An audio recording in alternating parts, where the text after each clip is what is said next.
Well, thank you. Thank you all for coming, especially since it's so freaking cold out there. I'm going to admit to you, I made a big mistake. I brought you, Margaret said I didn't have to admit this, but I'm going to admit, I brought the handout for the program that was advertised, but I forgot to bring the PowerPoint. So this is a slightly different PowerPoint on the exact same topic. So they cover the same kinds of things, we'll make them match. So I am here tonight on behalf of the Massachusetts Society of Genealogists. We are well, not as much of a statewide group as we used to be, but we claim to be a statewide group. We work off of chapters. So right now we have 4 chapters. There's one in Bristol, one in Worcester, one in Merrimack Valley, and one in Middlesex County. And each chapter meets every month. If you join the society, you get to go to all 4 chapter meetings every month if you want to, or just the ones that are closer, whatever. Some are still virtual, some are in person or hybrid, whatever. So every month we've got 4 speakers coming in on any Saturday that you want to listen to a speaker. And then once a year we have a big annual meeting of all the chapters in one place. We have a big all-day meeting, mini conference kind of a thing. So we'd love to have you join us if you would like to. And I'll give you a little bit more information on that, and I think there's some in your handout as well. So getting into genealogy, getting started in genealogy, they're all the same kind of thing here, and I know some of you have said you've already started. We want to look at, I'm going to skip over that. So genealogy, what is it? It's a study of people. It's a study of a community. It might be a study of an individual. It depends on what you want to do, right? You all get to decide how much of your family tree you want to look at, how detailed you want it to be. But if you do any kind of New England genealogy, eventually, yes, you are going to learn all about a community, because you're going to get back to those colonial days where there were 5 families who started the town, and okay, they all had 17 kids, but who do you think the 17 kids all married? The 17 next door, and that's, you know, right? So eventually you do find that you're like, oh my gosh, I'm related to my colonial Massachusetts family started out in what was originally Lancaster. Now it's Bolton, because the original Lancaster is split into 13 towns. If I look at the 1790 census for Bolton, which is the first census that's available from the federal government, I'm related to like 50% of the people on there, because my ancestors were there so early. So you do end up feeling like, God, I really got to go find this town. I got to see what's going on, because you're going to learn the whole community, because that's where your ancestors were from. Of course, if you just want to research an individual or two, you're going to end up writing a biography. You may not have ever thought of yourself as a biographer, but if you're doing true family history, you're going to be a biographer of your own ancestor, which makes it that much more interesting than a historical figure that, you know, you might already know a lot about. So why do people want to get started? Some people are curious. Some people want to do it for the medical history. Sometimes there's that family lore that says, oh, you know, we have that Indian princess in the family. Everybody in New England thinks they have an Indian princess, right? I'm teaching my grandson. He's 2.5 now, but every time I take him out of the bedroom and bring him downstairs, I point at the picture I go, that's Nana. That's Nana. I don't look the same, because I was only 2 years old in that picture. But I want him to know who's that person hanging on the wall, and why are they important? Well, because it's me, and I'm very important. You should definitely think so, because I'm your grandma, you know. And, you know, we all hope that someday we're going to find that thing that says, oh my gosh, we inherited something that we didn't know, and all we have to do is give them our family history, and we can own a castle, or, you know, whatever, right? The rights to a gold mine or something. So let's take a look at a pedigree chart. This is one of the forms that people in genealogy have been using for over 200 years. They are everywhere. If you go to the library, you're going to find them scratched out. You know, people who did them way before computers, they scratched them out by hand on whatever scrap of paper they could find. So I usually say they start with a focus person. Now let's pretend, for purposes of our conversation, that that's you. Okay, so you're person number 1 on the chart. And since we have a mix of men and women, obviously that person can be either gender. We're not picky. Once you fill in that first person, you're going to fill in their parents. Who's their father, who's their mother, right? The father always goes above, the mother goes below, hence the colors on my diagram. The men, other than number 1, the men are always going to have even numbers and the women are going to have odd numbers. That little tidbit comes in handy when you start looking at some of the colonial names and you can't tell from the name because it's not John, Mary, Susan, and Paul. You don't necessarily know what names are female and male, unless you've done a lot of Bible study. And even then, I'm not sure it helps. Once you get your parents, you want to put in their parents or your grandparents, right? And then usually on an 8.5 by 11 sheet of paper, you can fit one more generation, so you end up with your great-grandparents, or whoever the focus person is. You get their great-grandparents on there.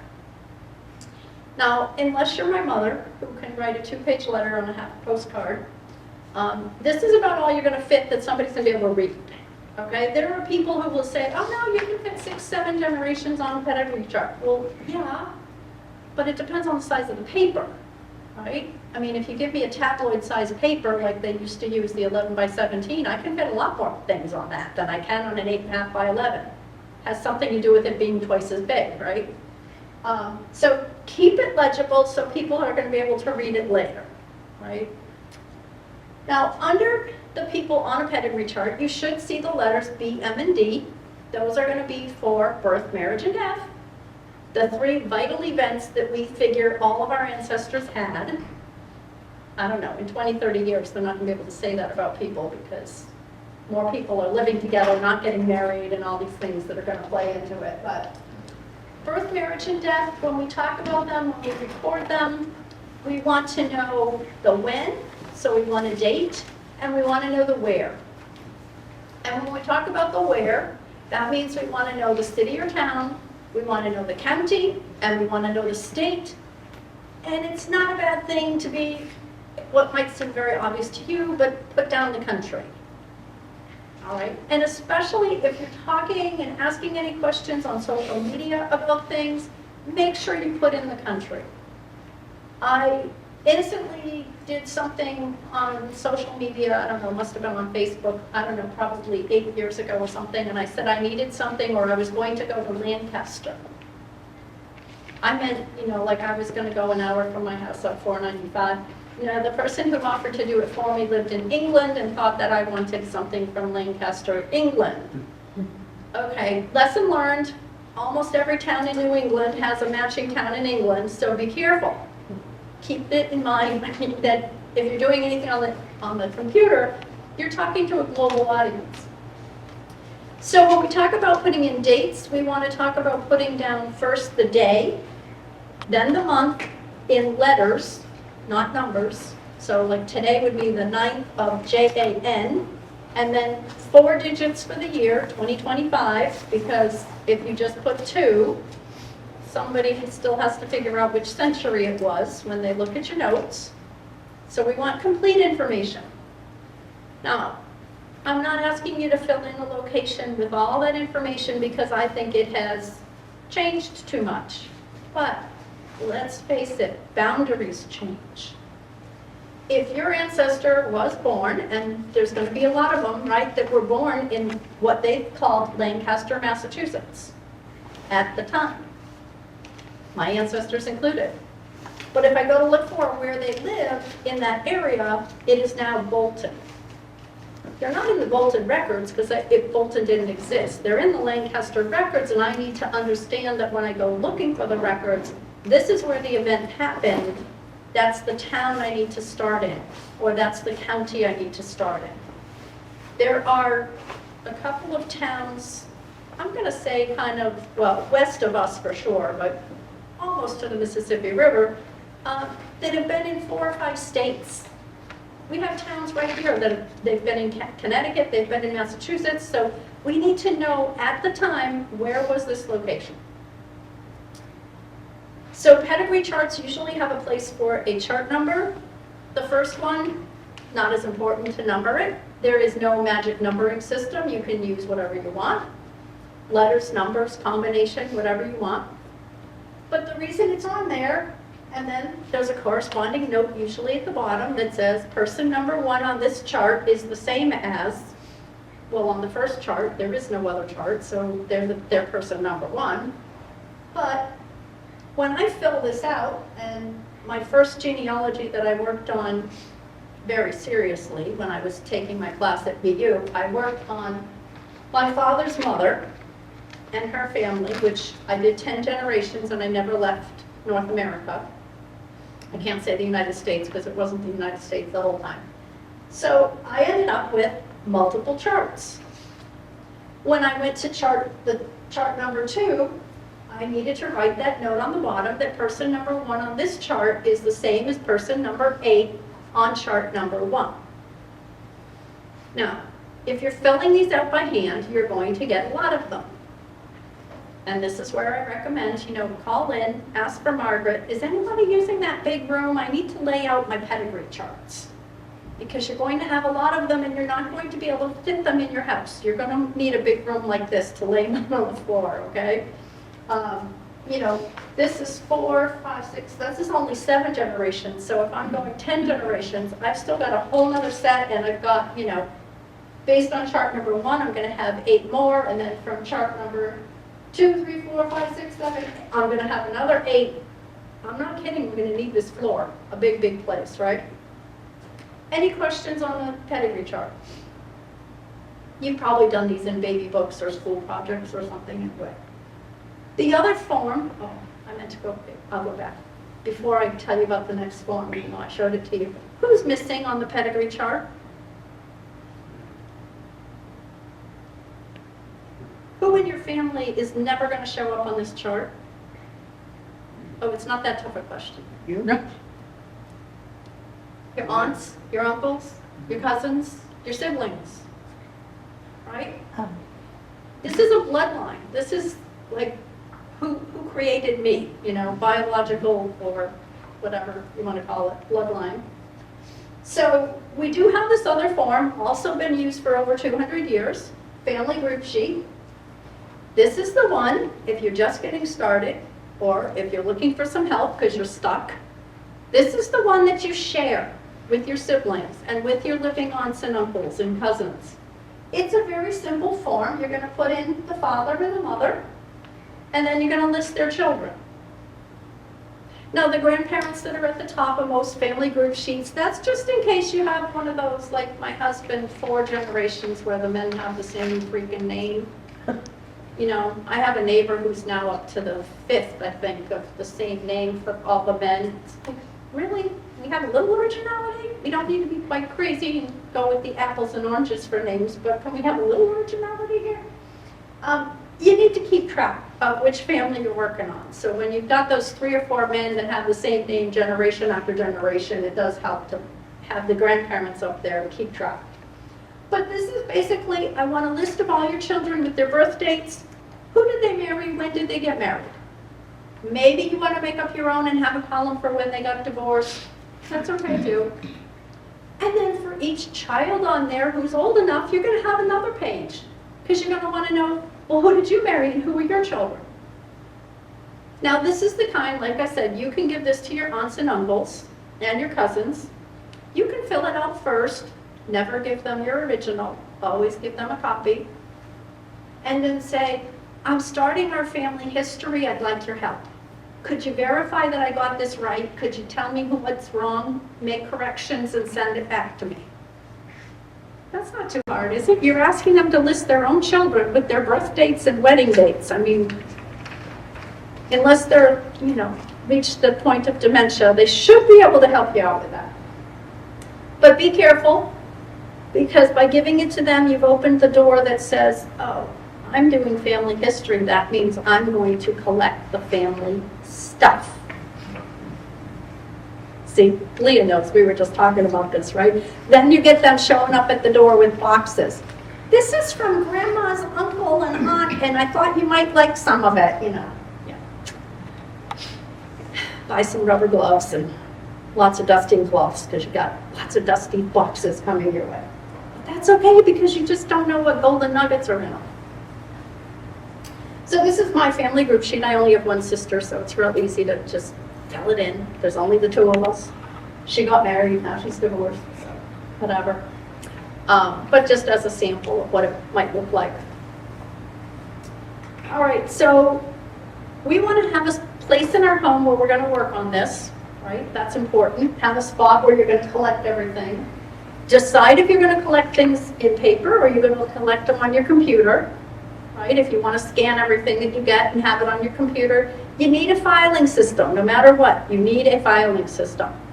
I'm not going to tell you how to file things because it's up to you.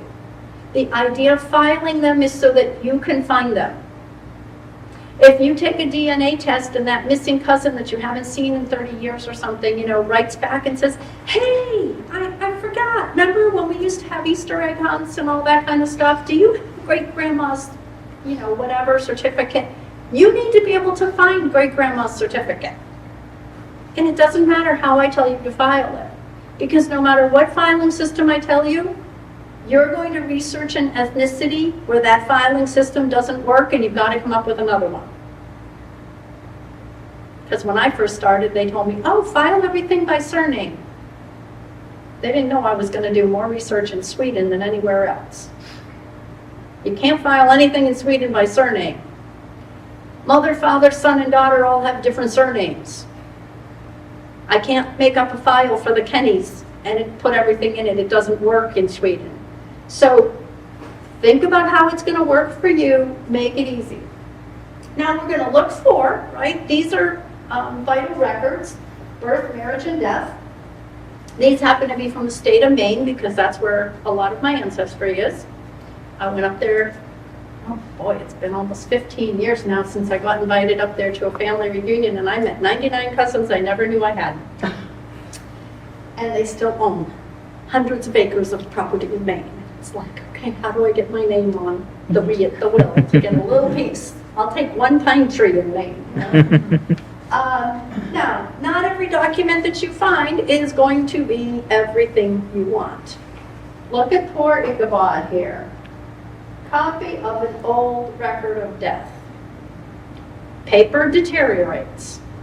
Some places are nice. When they see the paper starts deteriorating, they make a copy. These people were kind of nice. They made a copy, but they didn't copy all the information. They only copied the name and the death date, which is better than nothing. I will take it. But boy, would I like the rest of it filled out, right? So just be prepared. You don't know what you're going to get. Every state has different types of forms. Every state has different kinds of rules. If you need to look for vital records outside of Massachusetts, the best place to get information on what you can and can't get is to go to the website for the state's Secretary of State. All right, like ours is James Galvin. On that website, somewhere you should find the information that says, this is when our state started to collect these. I looked it up one day for Kansas. I don't know why I picked on them. They started to collect birth certificates in 1906. I'm like, that was like yesterday. What are you talking about? I just finished looking at birth certificates from the 1700s in Massachusetts. Like, what is wrong with this state? Like, why don't they have them? One of the big things in genealogy is you have to know that something exists before you go looking for it, right? So if it's easy enough to look at the Secretary of State's webpage and say, oh, 1906 in Kansas, so grandma was born in 1904, I got to find her birth record some other way. I can't go to the state. Probably I got to find a church record, but or a family Bible. I mean, there's got to be a list of what else, but don't go looking in the haystack for a needle if the needle doesn't even exist, is the basic premise. All right, so I have told you I met 99 cousins I never knew I had. One of them sent me this copy of the family Bible. I think it's gorgeous. One of these days I'm going to remember to scan it again in color. But do you really think that someone wrote all of this? from from 1800 through 1833, over 20 years. Does anybody's handwriting look quite that perfect from 20 years ago till today? Like that? No, I'm pretty sure they took it to a printer. I can't prove that. But this part, and if it was in color, you could actually tell, that's done in different pens, different types of pens, different color pens. There's red, there's blue, there's black. That probably means it was done coincident with the event, right? Those happen to all be death dates, so probably, within a week, maybe within a month of the death, somebody opened the Bible and wrote in the date. So which ones am I going to trust more than the rest? Handwritten. The handwritten, right? It doesn't mean these are wrong. It just means I've got to go find another piece, another source to tell me that that's an accurate date. Because let's face it, if somebody asks you and you don't have a calendar in front of you, can you give them the date that grandma was born or great-grandma was born? I mean, some of us can because we're foolish enough that that's the kind of stuff we can remember. But we might get the date off by one. We might be off the one on the year or something. It happens. It happens even when it's in stone. About a year and a half ago, no, maybe 2 years ago now, I took my aunt to the cemetery. We were going to lay a wreath on her husband's tombstone. And as we pulled in, little tiny cemetery, like literally about the size of this room. As we pulled in, I looked at where the stone was, because there's 8 stones for my family in a row. And I went, it looks awful shiny. Cousin 3 stones down had passed away, and they put her information on my aunt's and uncle's tombstone. So I had my aunt sitting in the car, but the tombstone said she had died 6 months ahead, prior. Luckily, we laughed about it, and I made my cousins get it fixed. But so even if it's in stone, people make mistakes. People give the person who carves the stone the wrong information. You never know. So we want those vital statistics. We want funeral cards. The little things you get, right? Even if it only has the date on it, nothing biographical, that's okay. We want that. We want obituaries. These are things to look around your house for. Do you have party invitations that you kept? Do you have newspaper clippings about anniversary parties or weddings or babies' births? All these kind of things are things you want to collect, and they're usually a good portion of them readily available. If not in your house, they're in a relative's house, and it doesn't hurt to ask them.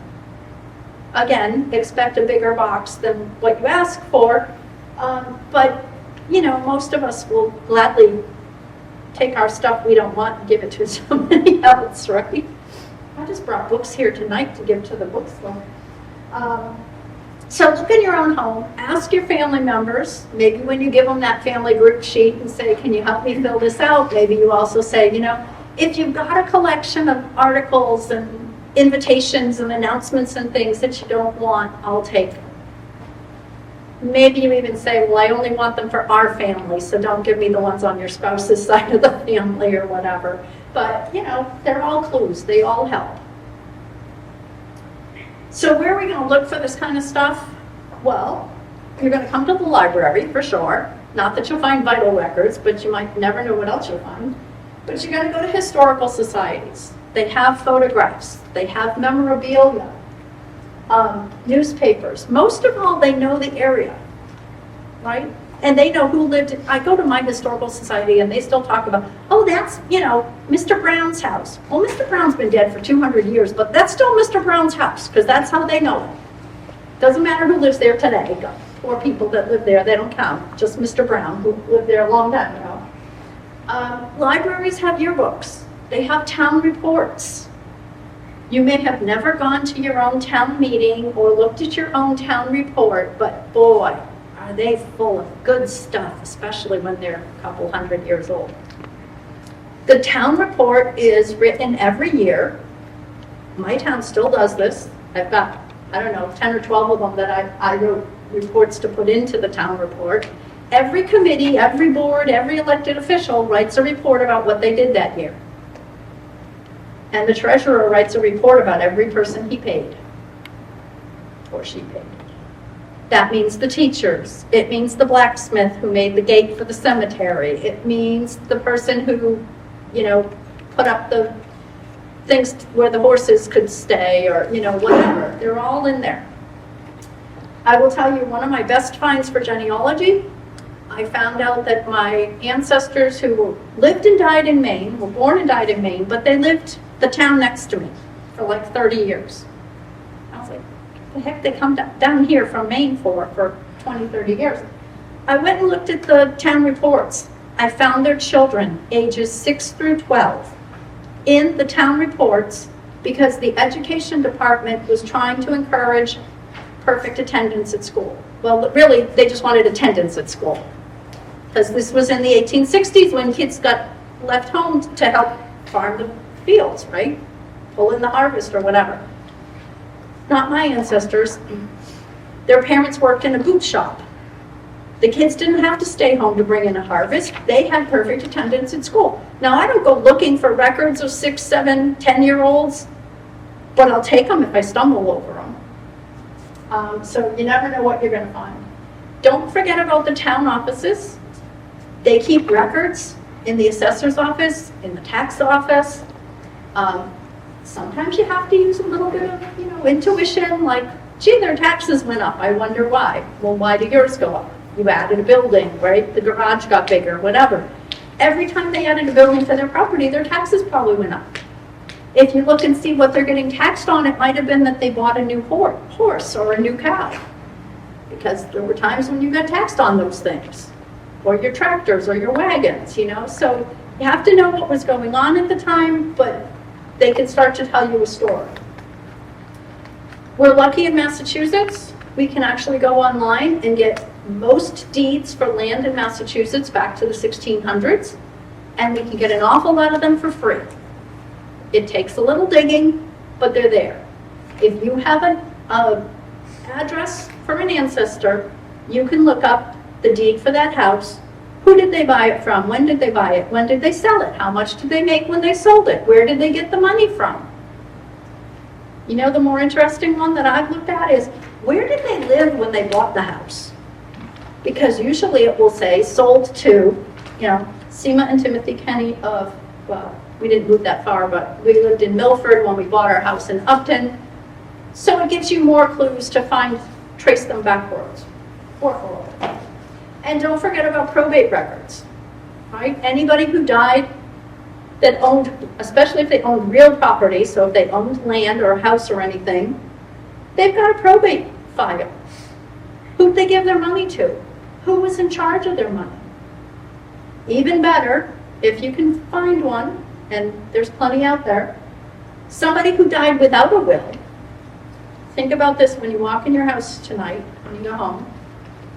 If they died without a will, somebody, and this is still true today, if you die without a will, somebody has to take an inventory of everything you own.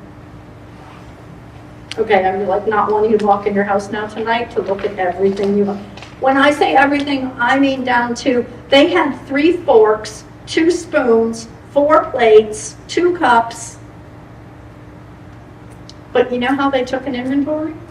They walked in the front door. They wrote down everything. They went to their right or their left. They made a circle around the first floor. They went to the second floor. Then they went to every building out in the yard. The garage, the barn, the stable, the tool shed, whatever it was they had out there. And they wrote down everything that the person owned. And they gave it a value, a monetary value. I have looked at these that my ancestors had done in the 1700s. They're fascinating.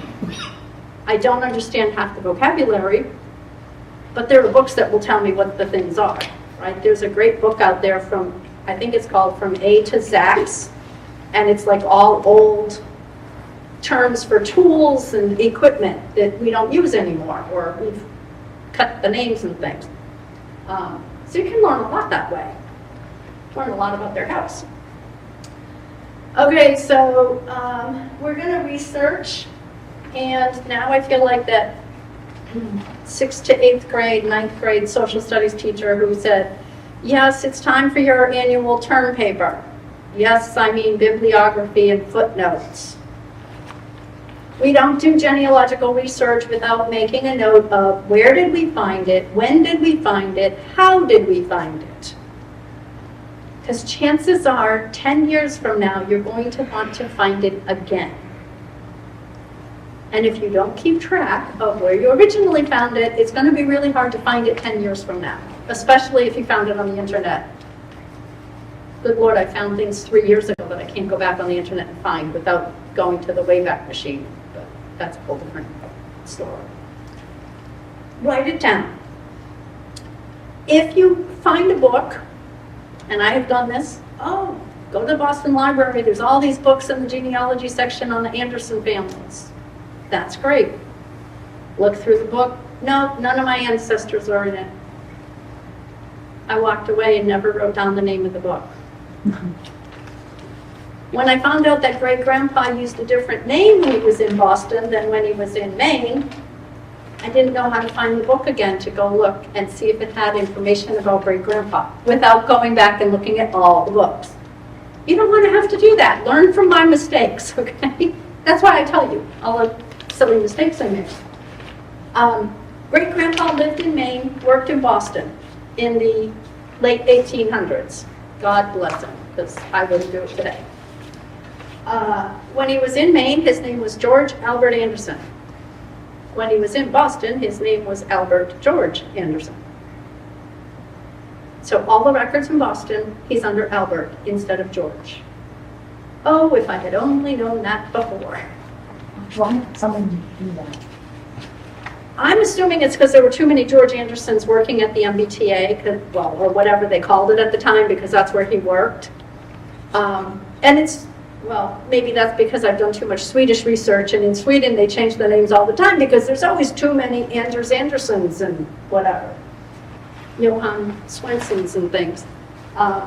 So I kind of think that's what it was, but I can't prove it. I don't have any interest in proving it right now. So write it down. How did you look for it? How did you find it? If you start doing a lot of research on the internet, you're going to find, you're going to get messages that say to you, oh, we added 200 million records this week. Well, if you don't remember what you looked for before, you're going to be re-looking at all of those instead of just looking at the new records with information. So on the websites, go to your local historical societies. One of the ones for where my ancestors are in Maine, they have all the vital records for the town. They're in a spreadsheet. You can just download them. Phew! That's a 5-hour drive I don't have to make each way. I download a spreadsheet. Look at the state archives, not just for Massachusetts, but for whatever states you're researching in. Ellis Island, and I usually say this whenever I talk about Ellis Island, if you've looked at Ellis Island, but it was more than 8 years ago, I'm going to say 8, the pandemic screwed with my time frames. About 8, maybe 9 years ago, Ellis Island admitted a mea culpa. They found hundreds of pages where they never scanned the backside. We've all done it, right? You think the scanner's doing both sides and it only does one, whatever. Anyway, they were nice enough to say, hey, we screwed up. They scanned the backsides, so if you haven't looked in the last 8 to 10 years, look again just to make sure. Archives.gov is the national archives for the country, so federal records are going to be in archives.gov. Get used to looking at archives.gov. Find out what's up in Waltham. Waltham is the local archives for all of New England, so they have all documents that go for the 6 New England states. LOC.gov is the Library of Congress. Wonderful genealogical section in the Library of Congress. If you're going to spend time in DC and you want to research, go in, tell them you want to get a researcher card. It is well worth the 15 minutes or so that it takes to take the little class. It's a kindergarten class. Please don't write in our books. Please don't bring anything in the library. We'll give you a pencil. Please don't steal our books. Please don't rip the pages in the books. Literally, everything that you got pluses and whatever good marks on in kindergarten, right? And they make you sign your name that you're going to do this. But once you have that card, you can go anywhere in the library. you're not stuck in just the tourist parts. So you can actually go down in the basement and you can start looking for all your ancestors. And then, of course, we've got genealogical societies. MassOg does not have records per se on our website. We do have forms for you to use. So the forms we talked about, as well as a lot of other forms, you can log in, you can use them for free, download them. Some genealogical websites or genealogical societies also have a library. So they will have more information on their websites because they're going to be able to tell you, oh, we have all these books in our library. Sometimes the books are scanned or whatever. And a society might be geographical, all right? Ours is Massachusetts. That's what we concentrate on. Others are more ethnic. I have one that I am an officer in that deals in Swedish. And it's kind of fun to be with other people that are researching Swedish and they know all these crazy things, like why mom, dad, son, and daughter all have different names, last names. So look for some of those, and then of course look for the 4 big research sites, okay? If you haven't tried FamilySearch.org yet, give that one a try. They do ask you to put in an email and set up a password. In 15 years, they have never sent me an email that I did not ask for. So they do not market to you, they do not bother you. Their goal is to create the one world tree, trying to identify how everybody in the world is related to each other. So be aware that as soon as you put in an ancestor that matches somebody else in the tree, with the name, the date, the place, your stuff is going to connect to that one world tree. Now that can be great. You might get 6 more generations without having to do any work. I'm not going to guarantee to you that they're accurate. That's your job, right? You have to decide if those are the right people. Just be aware that that's what's going to happen to you there. Ancestry, Find My Past, and My Heritage are all subscription websites. Ancestry does worldwide. Find My Past is based in Great Britain, so if you're doing Great Britain, Ireland, Scotland, Australia, it's a great place to do some research with Find My Past. My Heritage is out of Israel, so they tend to have a heavy concentration of Eastern Europe. Not that they don't have other things, I'm just telling you, like, if you're really searching for something, these are places to go to. Now, the library has Ancestry Library Edition. The biggest difference with Library Edition is you cannot build a tree, which means you cannot get hints, okay? If you pay for it at home, you get to input your family tree, right? That pedigree chart we worked on. And then Ancestry will keep taking your data and looking and giving you hints about, oh, we think we found a record for Uncle Charlie, and you know, maybe they did, maybe they didn't. You can't do that in the library. And that makes a lot of sense because you don't want just any Joe Schmo that comes in the library starting to mess with your tree, right?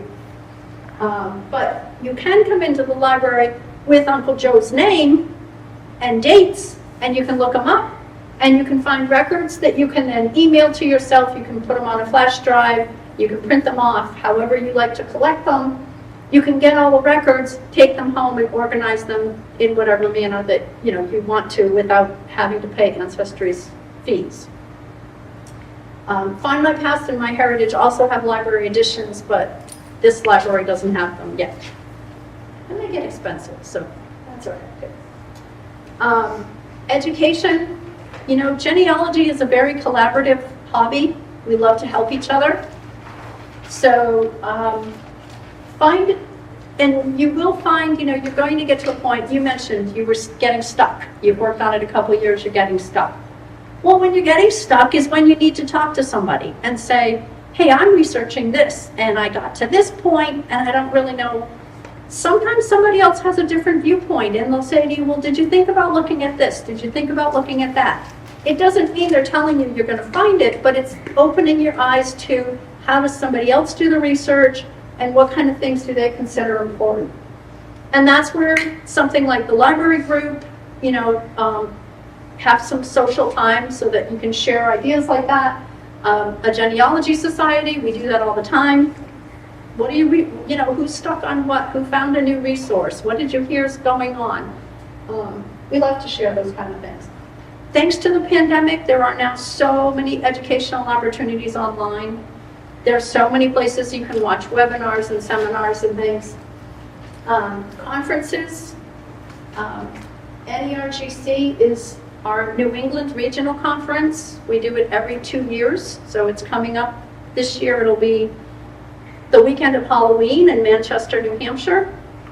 And we'll be there for 4 days with somewhere around 800 genealogists listening to classes and going to the exhibit halls and having meals and just generally meeting cousins that we didn't know we had and making friends, like I did with Leah's aunt many years ago, who told her to come tonight.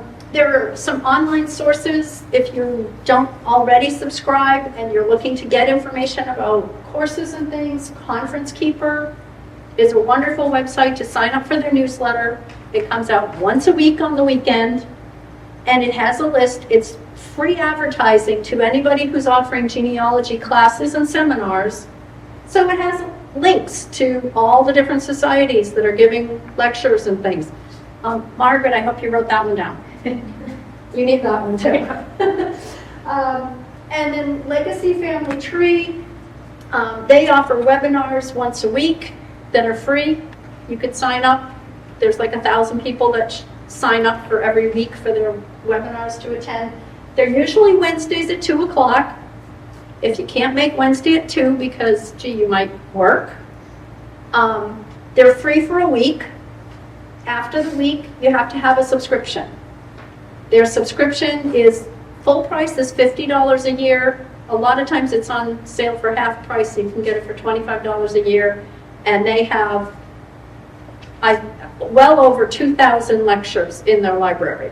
So when you wake up or you're working on your genealogy and it's 2 in the morning and you found out, oh my God, I've now got ancestors in Kansas. I don't know anything about Kansas. I don't know how to find anything from Kansas. You know, if you have a subscription, you can go over to Legacy and you can say, I want something that talks about Kansas, and there's probably a talk in there, and you could learn a little bit.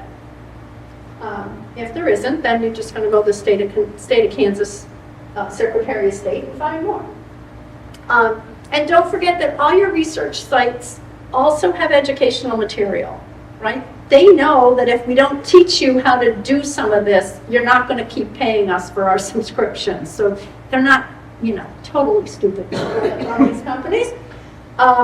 They are going to have webinars, they have wikis, they have all kinds of information that's going to help you to learn more about what you need to research, how to find it, where to find it. You just need to remember that you can look at those places. All right, I think that's the, okay, well, all right. Here's just a reminder for those of you that are just starting out. We think of the census as being every year on April 1st. That's probably what it's been for most of our lifetimes. It was not always on April 1st. And the places where I've drawn little squares around things, you'll notice that, yeah, those are not 10 years apart exactly. So censuses are a great place to start your research, right? Because, yes, they've done them every 10 years since 1790. We can only look at them up through 1950 because they're private for 72 years. But if you find somebody who only ages 8, 9 years, maybe ages 11 or 12 years, don't discount that it's the right person. If you feel like it's the right person, keep digging. And make sure you're looking at, well, how far apart were these taken? Because if the census reports were only taken 9 years apart, then it makes sense that the person only aged 9 years. So just keep in mind that it's 10 years, but it's not 10 years to the day with the census reports. So I will stop there and ask if there's any questions I can answer. We'll make sure you get the handout. We thought you started at 7. I'm really That's sorry. okay.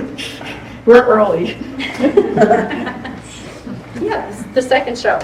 Anything I can help with? Leah. You mentioned about name changes, and one place that I keep getting stuck is my grandmother's parents.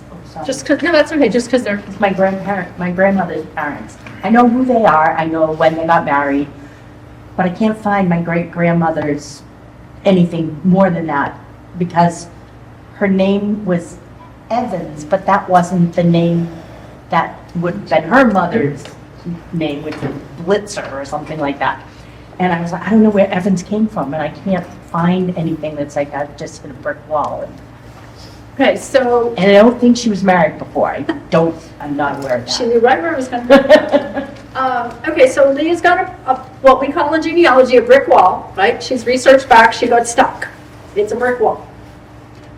She needs to break through the brick wall. So she's got a grandmother with a last name. Is it grandmother? Great-grandmother. A great-grandmother with a last name that doesn't quite seem to fit. So yes, the first place I would always suggest is there may have been a previous marriage, right? Because if you think about a woman who got married, took her husband's name, and then gets remarried, when she gets remarried, a lot of times what's listed as her maiden name is really her first married name. So you have to consider that kind of a situation, right? You always have to kind of put yourself back into like what was going on at that time frame, how did society, handle things. This is the history part of genealogy. There's also a family rumor that because Irish folks weren't appreciated as much as other folks, her father, who was a McGinnis, may have changed his name to something else, and maybe he changed it to Evans, and I don't know that. And that's the other thing is that, yes, it could have been an ethnic thing. I don't want to sound ethnic, so I'm going to change my name, right? Anybody ever find those kind of things? Well, of course we did, right? And we have to remember that when you're not walking around, like remember back before you had a driver's license, you didn't have any identification. You could be whoever you wanted to be, and nobody would question it. How did my great-grandfather get away with being Albert in Boston and George in? Because he didn't have a freaking driver's license with his picture on it in his pocket. Nobody was asking to make sure you are who you are, right? We hear stories, we see movies all the time about people who go out west and reinvent their whole life because they're escaping something, and nobody ever says to them, are you sure that's really who you are? Should we call back to the town clerk and make sure you really were married there or what? They didn't do that. They didn't have time to do that. So people could change their names. So it's not an uncommon problem. I don't have a really good solution for No, but I'm you. just looking at any, But something else I can, yeah, direction I can go in. it's one of those, the other thing, maybe she worked for that family. Was she a maid for a family with the, did you say Evans? Evans, yeah. Yeah, so, again, because we know that for slavery, that's where a lot of people got their last names, right? They didn't have them for a long time, and then they were freed, but they took their master's last name. I don't quite understand all that, but that's okay. I don't have any of that in my family, so I don't have to study it and research it too deeply. So yeah, we got to think about all the kinds of ways. And there's always the one, and I had this with my Swedish, I posted something on a Facebook group about Swedish records, and I said, I'm pretty sure this is, great-great-great-grandma, but something's not right. Well, of course, the Swedes, who could read all the Swedish, they looked through it, and there's a whole explanation that one guy wrote me. I can see where the priest went, and he crossed, he read diagonal. And because he read diagonal in an old record, all of a sudden, great-great-great-grandma's birth date changed. Right? Because in Sweden, one of the nice things about doing research in Sweden is that every record tells you where to go find the next record. So I don't mean to make you all jealous, but it's really easy. Except when people do things like this, then they, don't quite copy it correctly or, whatever. So there's always clerical errors. I mean, we hate to have to say that that's what we think it is, but we're genealogists. We're not perfectionists. And we're going to write up our information as to say, this is why I think this is the right person.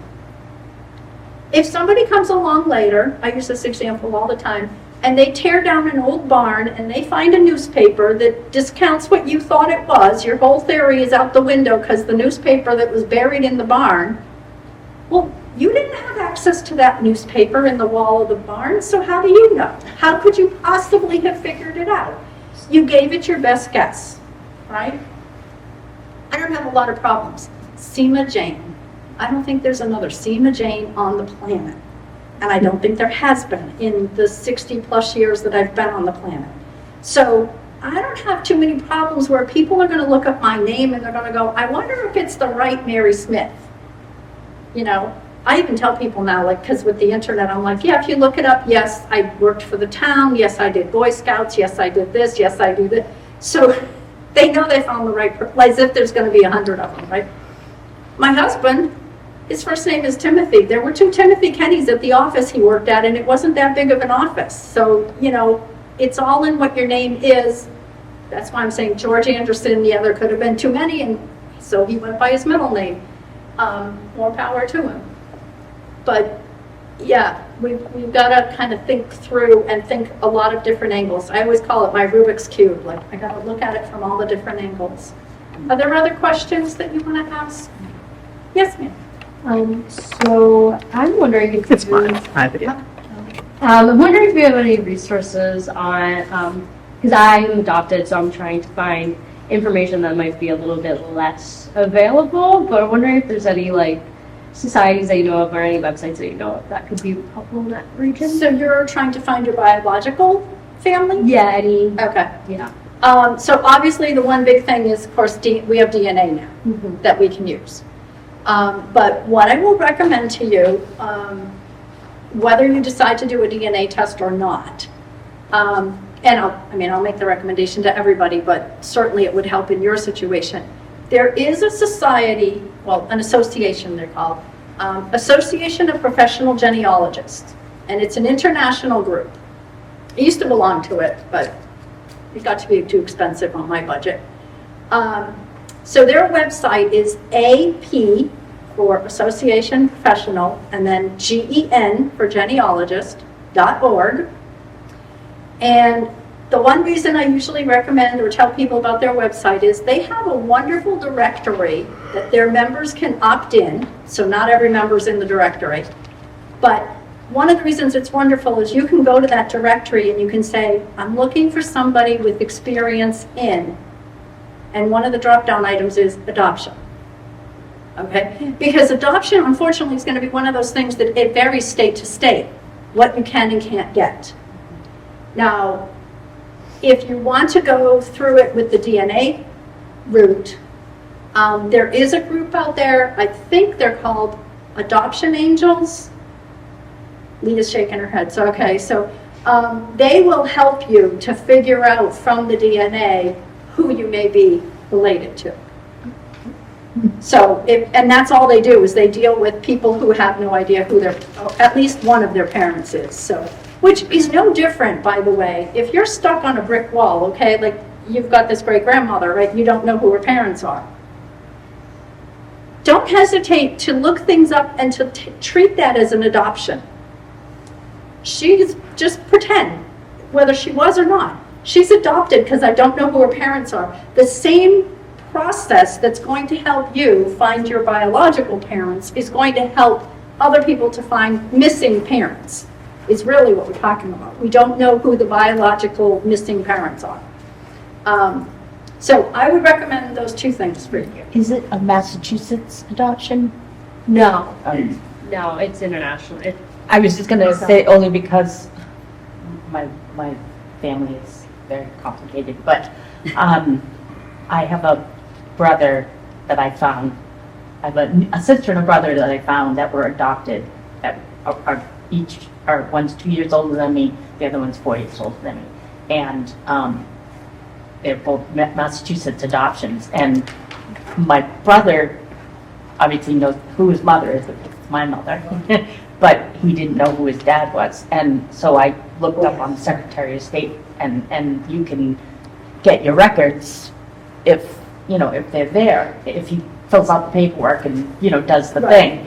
And I said, well, the ball's in your court. I can't do this for you. But if you really want to know who this person is, then you can get it through the Secretary of State. And that's why I said every state's going to be a little different on that. Right. What they'll allow you to see and not see. I need to follow up with a guy who did a talk in Connecticut back in 2013. I was at a luncheon, and he talked about a state out west where the only people who are allowed to get a copy of the death certificate are the people whose names are on it. What? Yeah, exactly. And they've tried to repeal this and it failed. And we're all in the room going like, don't they know we pay $20 for that piece of paper?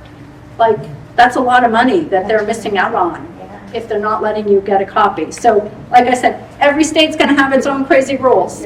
You just don't know. Yes, ma'am. Not precisely genealogy, that wasn't my motivation at the time, but I had to get my mother's birth certificate.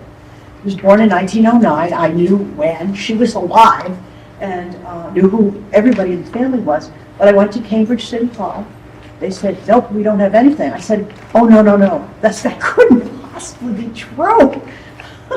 I said, I wish I could drag her here myself, but anyway, the folks at the records office in Cambridge called me like about a month later, and I was frantic. I had to get this. They found her 16 years after 1909, and they said, oh, we have it. I said, why? It took a while to point out. She was born in July. In September, they went to the Panama Canal to live. Wasn't there when the census taker came around. Never got recorded, never had a birth certificate. When she was 16, she wanted to get an after-school job. So she went to the family doctor who wrote an affidavit or whatever and said, yes, Mary was born July 25th, 1909. The city accepted that, issued a birth certificate. But if I hadn't had the help of the city clerk, Right. I never would have found that. I have there are a lot of reasons why births don't get recorded on time. And obviously that one, they filed it wrong because they should have filed it when she was born, not when it was created. I have a grandfather and a great-grandfather. Each of them recorded their own birth. One because he needed a passport to go to Bermuda, and the other one because he wanted to collect Social Security. And you can't do either one if you don't have a birth certificate. So I went in, for my grandfather, I went into the town hall and I said, here I have this form. I want it, because the town clerk always has a form, right? Form for everything. I want to get a birth certificate. And they're like, well, in this time period, 1897, I think he was born, we won't have a certificate. It'll just be a line in the book. And I said, well, I understand that, but that's your term on the paper, And she said, okay, I'll see what we have. And she came back, she's like, I can't believe it, you hit the jackpot, because she actually had all this paperwork because he recorded his own birth. So I have all the witnesses that he took with him. So same as your mother got a doctor, my grandfather took friends with him that could say, yes, I've known him for all this time, because he was like 55 years old at the time. Yes, I've known him, he definitely was born then, he's, been in the United States, he's a good citizen, whatever, so that he could record his own birth. And actually, he took his sister and his brother with him too. They all three did it on the same day. So, Can I ask another question? sure. Can you explain to me? I don't understand what the term naturalization means exactly, Okay, or so specifically, when you put it that way. So naturalization means that you have given up your original birthright citizenship and you have taken the citizenship of a new country. Okay. It's not that you move from Italy to the U.S., No, that's immigration. but Or you didn't immigration. change your Right. nationality. or No, whatever. you can immigrate and never change your nationality. Then again, if you're a woman in the United States at the wrong time of your life, you can live in the United States your entire life and lose your citizenship because you married the wrong person and then have to go get it back later, which is totally confusing, but we won't go down that road right now. Would it still be naturalization, or if you have dual citizenship? Would they still call it that? The second country would call it that if it's not dual citizenship by birth. I have a grandson who has dual citizenship by birth. He's a Canadian and an American citizen, and he has two passports. He's 2 years old, and the passport pictures are from when he was 2 months old, so he doesn't look anything like his passport. I hope he never has to use it for identification. Yes, ma'am. What is your experience with getting the naturalization papers? So on the census, it will say great-great-grandfather was naturalized. Yeah. You have to then figure out what district court, what superior court, with, depending on the year that you're researching. Do you find that you get the information pretty quickly, or do you have to write away for it? Well, the information should be at NARA, so you want to have some idea of what state they lived in when they did it, so that you can go to the right branch of NARA. Again, partly thanks to the pandemic, NARA has gotten really good at answering emails. And of course, everybody has digitized a lot more stuff because they weren't open to the public, they didn't have anything else to do, so they digitized a bunch of papers. If you write to NARA and you say, I'm looking for naturalization papers for this person, it was approximately this year, and I know it was in, like Massachusetts is a big state, so if you can at least say it was in Eastern versus Western or whatever. If you email them any question at all, NARA has 10 business days to get back to you. What is NARA? National Archives and Records Administration. So it's where all the historically important federal government documents are stored. So they treat it like a freedom of information request or something? They do. They wouldn't call it that because it is public record. Okay. So the first thing you will get is an immediate reply that says, we have 10 business days to answer your email. I have emailed NARA in Waltham 3 or 4 times. I have always gotten an answer within 5 business days. And if they have the document, especially if you're being that specific to say, I'm looking for a document for this, they won't answer you until they go look for the document. If it's digitized, they will email it to you. Okay. If it's not digitized, it might take an extra day because they're probably going to digitize it first and then email it to you. That's great. And can But you if ask you for have- more than one at the same time, or do you suggest different emails for different people, or? I would ask for like a reasonable amount. I mean, I would ask, for 3 or 4 maybe in one email, but I wouldn't want to, or 3 or 4 records for the same person or the same record for 3 or 4. But yeah, if you go in, they'll make a copy for you. Keep in mind that a lot of these documents are going to be legal size or tabloid size, so don't immediately try to print them on 8.5 by 11 because they'll look really weird and you won't be able to read them. Yeah. Can you show up there and without an appointment and do? At NARA, That's the one on Trapelo Road, right? yes, Trapelo Road in Waltham. I actually would have to check on that because it probably depends on what kind of research you want to do. NARA in Waltham has 2 different research rooms. One is for if you want to use their computers or you want to look at microfilm or microfiche. That one, I think the public can go in. They're open like 9 to 4 every day, Monday through Friday. You can go in, you can just start looking, right? And they have some other research books and things there. If you want to go into the inner room, which is where you look at the actual original records, again, you have to get a researcher card, so you got to swear you're not going to write on them, you're not going to rip them up, all these little rules you got to have. They give you a little card. And I think if you want to look at records there, unless it's something like, oh, I looked at the film and I saw that they have this and now you want it, but if you knew ahead of time that you wanted something, an original record, I think they prefer that you make an appointment. And the reason I say that is I went in a couple months ago, and instead of now having 6 tables in that room, they only have 3. So if people are in there because they're researching long-term projects or books or anything, there's not a lot of space for the public to just walk in. Now, there's not a lot of public that just walks into NARA either. So, you may have to take a, small corner of somebody else's table or something. It may depend what you're looking at, but I would try it. Or just give them a call or an email and just say, I want to come in for this. Do I need an appointment? Sir, did you have a question, Jim? Yeah, so do you have to go, if you're looking at naturalization records, do you have to go to like a narrow branch closest to where you're looking? So like, for example, I'm looking for my great-grandfather who would have been naturalized in either Chicago or New York City. I don't know where. So you want to, if you look, when you look up on the NARA website, which is the archives.gov, you'll see all the different NARA locations and what areas they cover. Okay. Now, some of them are a little bit in flux because they're closing a couple and reorganizing, so, but you want to go by, you know, I know there's one right near Chicago, so if you're looking for that, you're probably going to find one that's in Illinois, and that would be the one that would cover it. New York City is one of the ones, they just closed one near New York City. Mhm.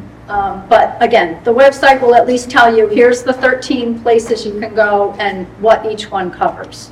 Okay. And how much information do you need to be able to provide them for, like, for example, same great-grandfather, fairly common name, I guess. I found two by the same name, born a year apart, in the same place that lived across the street from each other, New York City. So, Obviously, the more you can tell them, the better. yeah.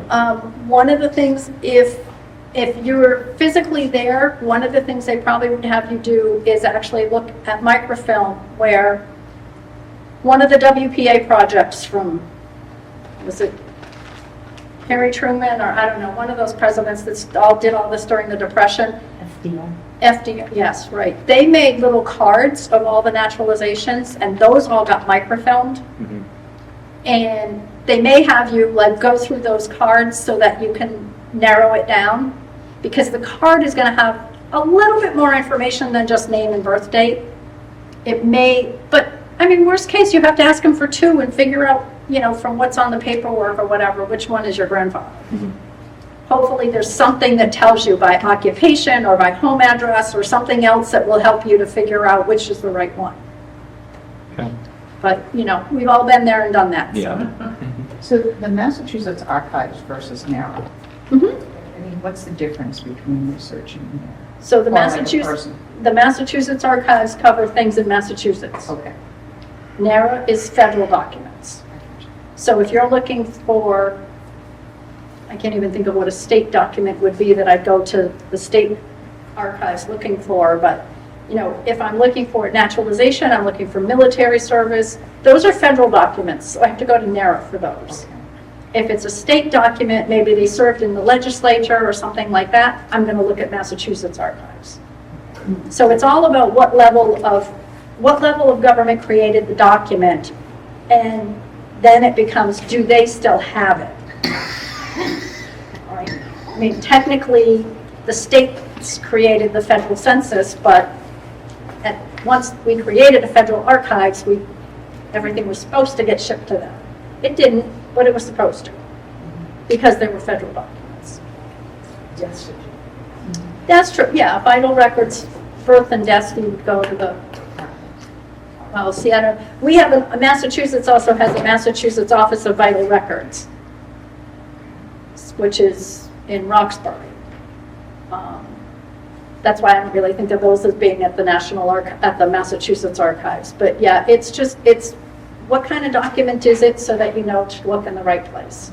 And that's why we're so specific about when you put down the place. You know, we want to know the city, the county, the state, and the date, because you might go in and say, I'm pretty sure this is where they were, and you show it to them and they'll say, oh no, that was part of a different county, you gotta go, you know, God forbid, at least it's easier than the ones that need records from Poland and Eastern Europe, right, where everything changed 1,000 times and sometimes too many times at once, so. But we have to be very specific and make sure, you know, that's the biggest part about genealogy is knowing what records do I need and where are they? Because again, you don't want to go asking the wrong people for the records. That's a waste of your time and their time. So we have to know the records and we have to know where they are and how we can get to them. And on that, of course, all changes because people are always moving records around. They're digitizing things that weren't digitized a few years ago. So it's not an easy thing to keep up with.